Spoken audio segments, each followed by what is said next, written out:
Bonjour et bienvenue sur Radio CSERT, votre rendez-vous quotidien avec l'actualité de la cybersécurité. Je suis Marc-Frédéric Gomez, j'espère que vous allez bien. Nous sommes le vendredi 16 janvier 2026, épisode 550, il est 19h15. Et au programme aujourd'hui, la California Privacy Protection Agency sanctionne Datamaster pour vente de données de patients d'Alzheimer. L'Allemagne et Israël signent un accord pour développer un cyberdome allemand. Cisco corrige enfin la CVE 2025 20393, une zero day dans AsyncOS exploitée par UAT 9686 depuis novembre. Et des chercheurs révèlent Code Breach, vulnérabilité critique dans la chaîne d'approvisionnement d'AWS Console.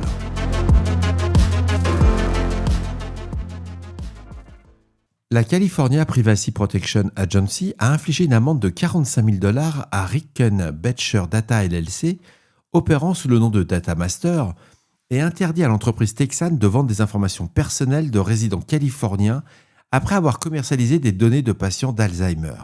L'entreprise achetait et revendait noms, adresses, numéros de téléphone et adresses e-mail de personnes souffrant de graves problèmes de santé.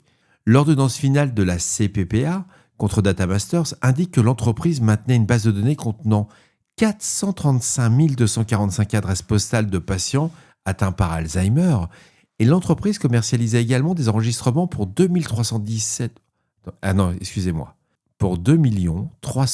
141 personnes aveugles ou malvoyantes, 133 000 personnes souffrant d'addiction et 857 000 personnes ayant des problèmes de contrôle de la vessie. C'est incroyable, hein. Pour faire du pognon, on est prêt à tout quand même. C'est lunaire. Mais c'est pour ça que j'ai retenu cet article. Ça vous fait un malaise pour un vendredi. Et toutes les données étaient liées à la santé ne constituent pas la seule catégorie commercialisée. Datamaster vendait des informations associées à l'ethnicité, incluant des listes hispaniques contenant plus de 20 millions de noms, ainsi que des listes basées sur l'âge et des indicateurs de vulnérabilité financière, comme les détenteurs de prêts hypothécaires à taux élevés. L'entreprise proposait 3370 modèles prédictifs couvrant des préférences automobiles, les activités financières, l'utilisation des médias, les affiliations politiques et les activités associatives. Datamaster propose l'achat direct d'enregistrements depuis sa base de données nationale qui couvre quand même 114 millions de foyers et 231 millions d'individus ainsi que des abonnements avec des mises à jour. Les régulateurs californiens ont commencé leur enquête après avoir découvert que Datamaster n'avait pas procédé à son enregistrement comme courtier en données dans l'État, requis depuis le 31 janvier 2025 sous le DILET Act, et l'entreprise avait initialement nié des affaires en Californie ou détenir des données sur des résidents californiens.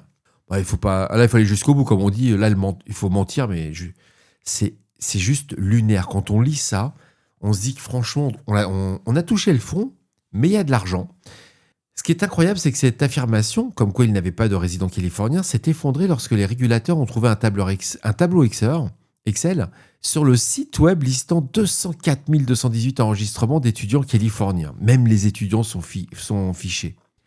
Datamaster avait d'abord déclaré ne pas avoir filtré sa base de données nationale pour retirer les données de Californiens. Après avoir consulté un avocat, l'entreprise a changé sa version affirmant qu'elle filtrait effectivement les Californiens du dataset. La CPPA n'a pas été convaincue. Ah bon ? Donc l'agence a reconnu que Datamaster avait tenté de se conformer aux lois californiennes sur la vie privée, mais que l'entreprise manquait de politique et de procédures écrites suffisantes pour assurer la conformité avec le DILET Act. L'amende tient compte du défaut d'enregistrement sur le registre des courtiers en données, entraînant $200 par jour d'amende, et le défaut de suppression des données, entraînant $200 par consommateur par jour. C'est pas cher payé, à vrai dire.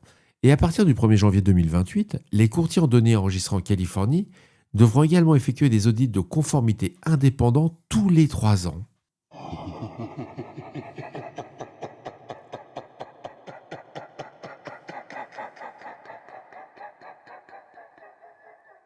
L'Allemagne et Israël ont signé un accord de coopération en matière de cybersécurité conçu pour contrer les cybermenaces et renforcer la protection des infrastructures critiques.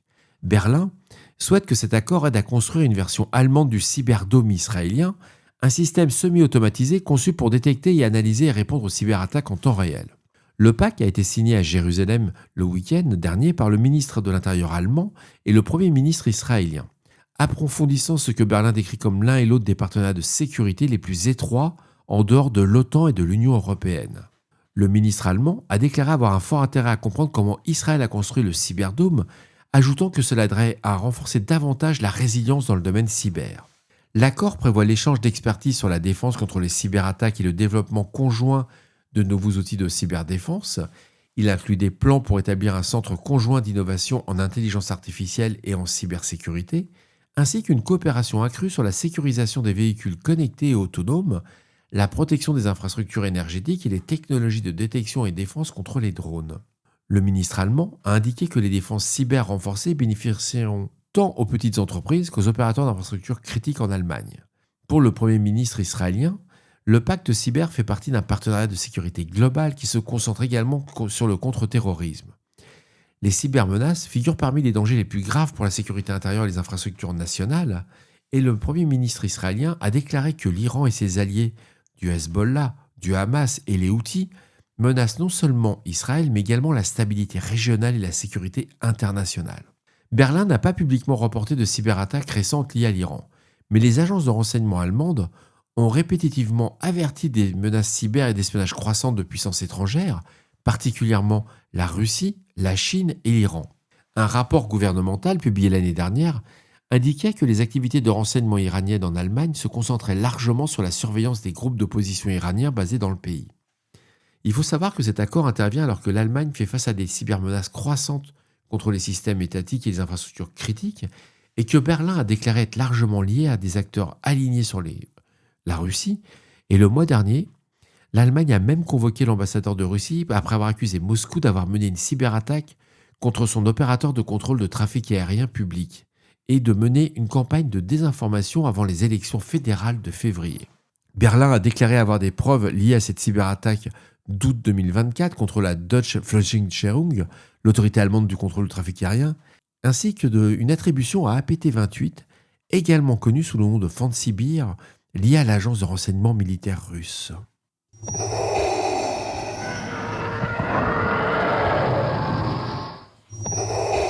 Cisco a publié aujourd'hui, le 16 janvier 2026, des correctifs pour la CVE 2025 203 093. Non, c'est 20 393, pardon. Une vulnérabilité 0-day de sévérité maximale pour A5OS, exploitée dans des attaques contre des appliances Secure Email Gateway et Secure Email and Web Manager depuis novembre 2025. Cette vulnérabilité affecte uniquement les appliances SEG et SEWM avec des configurations non standards lorsque la fonctionnalité Spam Quarantine est activée et exposée sur Internet. Cisco a expliqué en décembre, lors de la divulgation de la vulnérabilité, qu'elle permettait aux acteurs de menaces d'exécuter des commandes arbitraires avec des privilèges root sur le système d'exploitation sous-jacent d'une appliance affectée. Et la CISA a ajouté la CVE 2025 20393 à son catalogue des vulnérabilités exploitées, connu le 17 décembre, ordonnant aux agences fédérales de sécuriser leur système en utilisant les recommandations de Cisco dans un délai d'une semaine seulement, c'est-à-dire d'ici entre le 17, ça faisait le 24 décembre. Cisco Talos a attribué ces attaques avec un niveau de confiance moyen au groupe APT UAT 9686 lié à la Chine, et l'activité d'exploitation observée par Cisco va remonter au moins à fin novembre 2025, où UAT 9686 a exploité la vulnérabilité pour déployer des outils de tunneling comme Reverse SSH, également connu sous le nom de Aquatunnel et Chaisel, ainsi qu'un utilitaire de nettoyage de log appelé Aquapurge. L'utilisation d'Aquatunnel a été précédemment associée à des groupes de hackers chinois comme APT41 ou UNC5174. Les attaquants incluent également le déploiement d'une backdoor Python légère nommée Aquashell, capable de recevoir des commandes encodées et de les exécuter. La backdoor va écouter passivement sur des requêtes HTTP POST non authentifiées contenant des données spécifiquement forgées. Alors, la bonne nouvelle, c'est que les correctifs sont disponibles pour Cisco Email Security Gateway, qu'elle doit être mettre à niveau vers A5OS version 15.0.5-16 ou ultérieure, la 15.5.4.12 ou ultérieure, ou la 16.0.4.16 ou ultérieure. Les appliances Secure Email Web and Manager doivent être mises à niveau vers A5OS version 0.07, que ce soit dans les versions 15.0, 15.5.4 ou 16.0.4.10. Les appliances redémarreront automatiquement après la mise à niveau, et le correctif traite la vulnérabilité utilisée par des acteurs de menaces et élimine les mécanismes de persistance identifiés dans cette campagne d'attaque installée sur les appliances. Alors, quand on parle de persistance identifiée, ça veut dire que les attaquants, ils vont pas faire du bruit. Ils vont juste se connecter. C'est une spécificité au groupe généralement lié à la Chine, mais pas que. Et il faut savoir qu'eux, ils sont pas là pour faire du ransomware ou vous prendre de l'argent. Ils sont là pour se positionner. Comme on dit, on va positionner ces portes dans vos différents systèmes d'information. Et le jour où ils décident de vous poncer, ils vont vous poncer, mais ça va faire mal, quoi.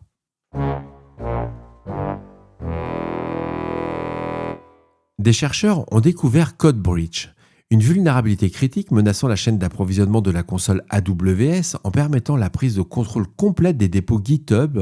La faille permettrait aux attaquants de compromettre le SDK JavaScript d'AWS, une bibliothèque fondamentale qui alimentant la console AWS et utilisée dans environ 66% des environnements cloud mondiaux.